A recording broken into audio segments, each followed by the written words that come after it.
Hello my beautiful souls family. कैसे हैं आप सभी लोग। आई नो कि आप सभी लोग बहुत ही अच्छे होंगे, बहुत तंदुरुस्त होंगे।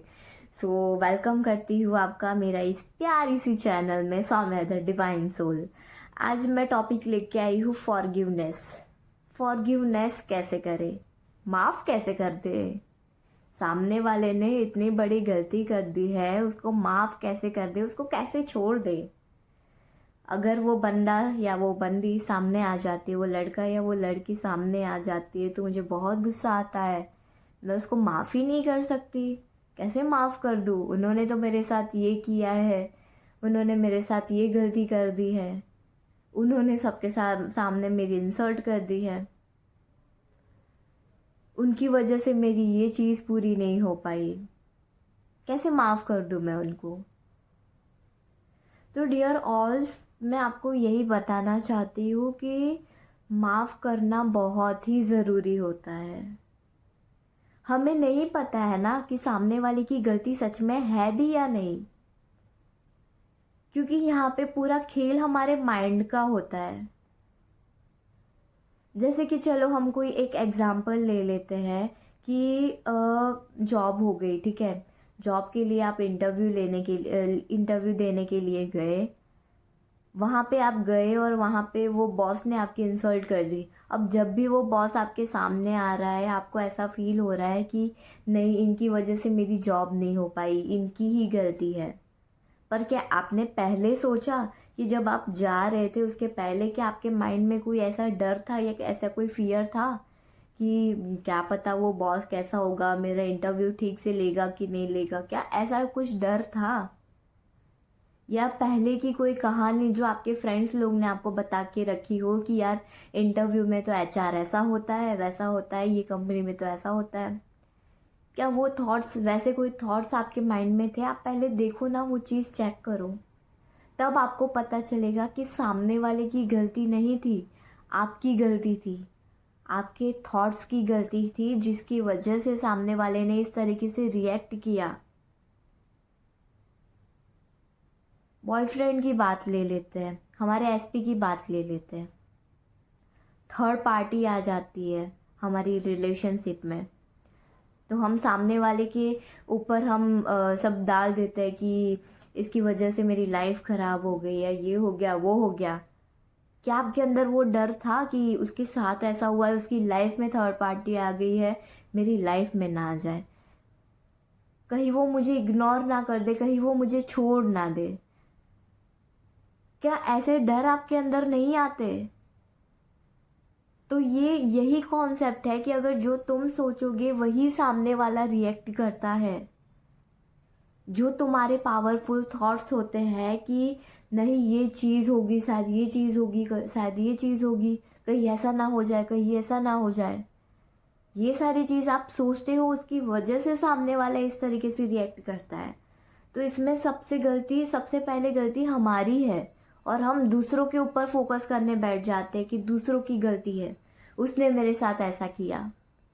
यार उसकी तो कोई गलती ही नहीं है, आप वो चीज़ को समझो ना। हमारी लाइफ है, हमारी 3D में सिर्फ हमारी चलती है, किसी और की नहीं चलती। जैसा हम सोचेंगे, जैसा हम बोलेंगे, सामने वाला वही रिएक्ट करेगा। अब चीज़ें खराब हो गई है ना, कैसे ठीक करें? फॉरगिव करके ही डियर ठीक कर पाओगे। फॉरगिव करना ज़रूरी है, माफ़ करना ज़रूरी है। जॉब हो गई, मैरिज हो गई, पैसे हो गए, ये सारे ब्लॉकेजेस हम ही क्रिएट करते हैं। पैसे, लोगों के पास तो पैसे आते, मेरे पास तो पैसे ही नहीं आते। 5 रुपये आए यार, उसके पास तो 1 लाख रुपये आए, मेरे पास तो 1 लाख रुपये नहीं, बस सिर्फ 5 रुपये आए। आप ग्रेटिट्यूड नहीं देते हो, ऊपर से आप वो पैसों को नेगेटिविटी देते हो। आप उसको बोलते हो तुम तो मेरे पास आते नहीं हो, पैसे तो आते नहीं है। तो ऑब्वियसली वही चीज़ क्रिएट होगी, वही चीज़ आपके सामने आएगी। आपको ये कॉन्सेप्ट समझना पड़ेगा, आपके माइंड को आपको समझना पड़ेगा कि आप कहाँ पे गलती करते हो। फिर आप दूसरे के ऊपर सारी चीज़ें डाल देते हो कि यार उसकी गलती है। नहीं यार, उसकी कैसे गलती हो सकती है, जबकि आपने ही ये सारी चीज़ें सोची थी। आपने अपनी लाइफ में नेगेटिव थॉट्स लाए, उसकी वजह से आपकी लाइफ में नेगेटिव चीज़ें हुई। अगर आप पॉजिटिव सोचोगे तो आपकी लाइफ में पॉजिटिव चीज़ें होंगी। आप चाहते हो कि सामने वाला ये चीज़ करे, सामने वाला मुझे प्यार करे, मुझे रिस्पेक्ट करे मेरी, पर पहले सोचो ना कि हाँ वो मेरी रिस्पेक्ट कर रहा है, वो मुझे अच्छे से रख रहा है। हम बड़ी बड़ी चीज़ों के ऊपर फोकस करते हैं, छोटी छोटी चीज़ों के ऊपर फोकस ही नहीं करते। छोटी छोटी चीज़ के ऊपर भी आप ध्यान दो ना कि वो, अरे छोटी चीज़ के लिए तो एफर्ट डाल रहा है ना, वो मुझे 10 मिनट का टाइम नहीं दे रहा पर 5 मिनट का तो टाइम दे रहा है ना, वो चीज़ के ऊपर फोकस करो। और अभी तक जो जो गलती हुई है, जो जो सिचुएशंस आपकी वजह से ख़राब हुई है, हमारी वजह से ही ख़राब होती है। हमें दूसरे के ऊपर हमें डालने की ज़रूरत नहीं है कि उसकी वजह से हुई है। सारी गलती हमारी वजह से हुई है, सारी सिचुएशन हमारी वजह से क्रिएट हुई है। वो फिर लव मैरिज हो गया या फिर जॉब हो गई, पैसे हो गया, घर में कोई सिचुएशन क्रिएट हो गई या हेल्थ हो गई या कुछ भी हो गया, सारी गलती हमारी होती है, हमारे थॉट्स की गलती होती है। हमें कहाँ पे थॉट्स मेंटेन रखना है, वो चीज़ पे हमें फोकस करना है। सो नेक्स्ट स्टेप मैं आपको बता देती हूँ कि अगर हमारी लाइफ में सिचुएशन ऑलरेडी क्रिएट हो गई है तो अब क्या करें। सामने वाले की वजह से मेरी लाइफ में ये चीज़ आगे नहीं बढ़ पा रही है। अभी तक तो हमने उसको बहुत कुछ बोल दिया, बहुत कुछ जाने अनजाने में हमने गुस्सा भी कर दिया, सब कुछ कर दिया, पर अब आप माइंड में लो, वो पर्सन को माइंड में लो कि सॉरी, तुम्हारी वजह से ये गलती नहीं हुई है, ये मेरे थॉट्स की गलती थी, इसीलिए आई am sorry, please forgive me, thank you, I love you. कभी कभी कोई सिचुएशन हमारी लाइफ में क्रिएट हो जाती है, हम सिचुएशन के ऊपर दोष देते थे कि पता नहीं ऐसा टाइम मेरी लाइफ में कैसे आ गया, क्यों मेरी लाइफ में ही ऐसा ख़राब टाइम आता है। वो सिचुएशन को ठीक करो कि आपको लगता है कि मेरी लाइफ में ये बहुत गलत सिचुएशन है, ये बहुत बड़ी सिचुएशन आ गई है जिससे बाहर निकलना मुझे ज़रूरी है, तो वो सिचुएशन को विजुलाइज करो, वो सिचुएशन को सोचो, वो सिचुएशन को फील करो कि कैसे वो सिचुएशन आपके सामने आई। उसके बाद वो सिचुएशन को बोलो कि dear situation, I am sorry, I am sorry कि जाने अनजाने में मैंने तुम्हें क्रिएट कर दिया, मैं नहीं चाहती थी कि इस तरीके से आप मेरी लाइफ में आओ, आई am sorry, please forgive me, please मुझे माफ़ कर दो। मैं चाहती हूँ कि तुम वापस से मेरी लाइफ में पॉजिटिव होके, पॉजिटिव रोटेट होके, फ्लिप होके आप मेरी लाइफ में आओ। मैं आपका वेट कर रही हूँ कि आप वापस मेरी लाइफ में पॉजिटिव होके आओ, मुझे माफ़ कर दो। And thank you so much situation कि तुम आए मेरी लाइफ में, तब मैंने ये चीज़ें सीखी, मुझे ये चीज़ों का नॉलेज हुआ कि ये नहीं करना है, ये गलती नहीं करनी है। उसके लिए thank you so much situation. वो सिचुएशन को इस तरीके से फॉरगिव करके आप उसको रिलीज़ करो। इसकी प्रैक्टिस आपको थोड़ी करनी पड़ेगी, 11 डेज़ 21 डेज़ आप कंटिन्यूस करो, क्योंकि होप नो प्रेयर में बहुत पावर रहती है। एंड आप जैसे ही फॉरगिव करोगे आपकी सिचुएशन रिलीज़ होना स्टार्ट हो जाएगी, और जो आप चाहते हो वो धीरे धीरे आपकी लाइफ में वापस से क्रिएट होना स्टार्ट हो जाएगी। तो इसलिए फॉरगिव करना बहुत ज़रूरी है।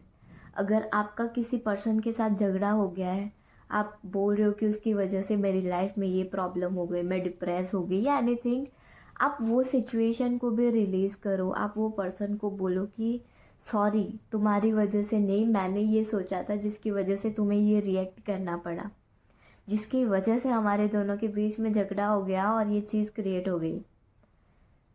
तो आई एम सॉरी, मुझे पता है कि तुम बहुत अच्छे हो, जैसे तुम मेरे साथ पहले इतनी अच्छे से रहते थे, आप अभी भी मेरे साथ इतने अच्छे से रहते हो, उसके लिए thank you so much. And I am sorry कि मैं सिर्फ इससे गलती नहीं करूँगी, मैं ऐसे थॉट्स कभी नहीं लाऊंगी अपने माइंड में। इस तरीके से फॉरगिव करो चीज़ों को, क्योंकि फॉरगिव करना बहुत ज़रूरी होता है। हम अगर माफ़ नहीं करेंगे लाइफ में, तब तक हम कुछ भी हासिल भी नहीं कर पाएंगे। माफ़ करना ज़रूरी है। क्यों हम माफ़ नहीं करते, क्यों हम नेगेटिव चीज़ों को लेके बैठे रहते हैं। छोड़ो ना, जाने दो भाई, हमारे अंदर बहुत बड़ा दिल है, माफ़ कर दो, हमें और चीज़ें हमारे पास अट्रैक्ट होना स्टार्ट हो जाएगी। सो होप आपको ये कॉन्सेप्ट समझ में आया होगा, फॉरगिवनेस कैसे करना है, कैसे हम सिचुएशन को रिलीज़ करें और हमारी लाइफ में वापस से सिचुएशन पॉजिटिव वे में क्रिएट हो जाए। सो आप फॉरगिवनेस करो, चीज़ों को रिलीज़ करो, अपनी लाइफ में वापस से चीज़ों को रिक्रिएट करो। एंड आप सब लोगों का मुझे मैसेज भी आया था व्हाट्सएप पे भी कि आप बैचेस लेके आओ, पॉजिटिव अफर्मेशंस के बारे में मुझे आया था, काउंसलिंग के लिए आया था कि काउंसलिंग लेनी है, ये सारी चीज़ें। तो मैं आपको बता देना चाहती हूँ कि थैंक यू सो मच कि मेरी इतने सारे सब्सक्राइबर हो चुके हैं। मैं 100 सब्सक्राइबर का वेट कर रही हूँ। जैसे ही 100 सब्सक्राइबर होंगे मैं बैचेस लाना स्टार्ट कर दूँगी। एंड मैं रूटीन बुक पे भी वर्क कर रही हूँ, क्योंकि रूटीन हमारी लाइफ में लाना बहुत ज़रूरी होता है। जब तक हम पूरे दिन का रूटीन सेट नहीं करेंगे तब तक हम कोई भी चीज़ अचीव नहीं कर पाती। तो मैं अपनी लाइफ में कैसे रूटीन में रहती हूँ, मैं मॉर्निंग से लेकर नाइट तक मैं कैसे प्रैक्टिसेस करती हूँ, काम के साथ साथ हम कौन सी प्रैक्टिसेस कर सकते हैं, कैसे ग्रेटिट्यूड करें, कौन से टाइम पे करें, तो वो चीज़ें मैं रूटीन की पीडीएफ में बनाने वाली हूँ। तो उसमें आपको बहुत ही हेल्प मिलेगी। सो थोड़ा सा वेट कर लो, मैं जल्द ही लेके आने वाली हूँ रूटीन की पीडीएफ ऑल्सो। तो थैंक यू सो मच अगर आपको मुझे मेरा ये वीडियो अच्छा लगा हो तो। एंड मैं और भी ऐसे वीडियोस लेके आने वाली हूँ। सो आप मेरा ये चैनल सब्सक्राइब करके रखना, बेल आइकॉन को प्रेस करके रखना, ताकि जब भी मेरी वीडियोस आए तो आपको पता चल जाए कि डिवाइन सोल का आ गया है वीडियो, ठीक है। एंड जो मैं काउंसलिंग लेती हूँ वो काउंसलिंग पेड काउंसलिंग है। आप मुझे व्हाट्सएप पे मैसेज करोगे तो मैं आपको उसकी डिटेल्स दे दूँगी। एंड मैं कस्टमाइज अफर्मेशंस बनाती हूँ, सबल्यूमिनियल्स बनाती हूँ। मैनिफेस्ट मेरे साथ भी आप कर सकते हो कि स्टेप बाय स्टेप हमें कैसे मैनिफेस्ट करना है, उसका मैं काउंसलिंग लूँगी। मैं काउंसलिंग में आपको समझाऊंगी कि ये प्रॉब्लम है तो ये प्रॉब्लम को हमें कैसे रिलीज़ करना है, कैसे उसको मैनिफेस्ट करना है, कहाँ पे कौन सी चीज़ नहीं करनी है, ताकि हम इजीली मैनिफेस्ट कम टाइम में कर पाए। उसके लिए मैं आपको समझाती हूँ। काउंसलिंग में यही चीज़ होती है। तो अगर किसी को आपको काउंसलिंग लेनी हो तो आप मुझे व्हाट्सएप पे मैसेज कर सकते हो, मेरे पास डिटेल्स ले सकते हो। और भी लाइक आपको विज़न बोर्ड अगर बनाना हो तो मैं वो भी करती हूँ। तो आप मुझे डिटेल्स के लिए आप मुझे व्हाट्सएप पे मैसेज कर सकते हो। So thank you all. मुझे बहुत अच्छा लगा कि आपने मेरा ये प्यारा सा वीडियो देखा, उसके लिए थैंक यू सो मच।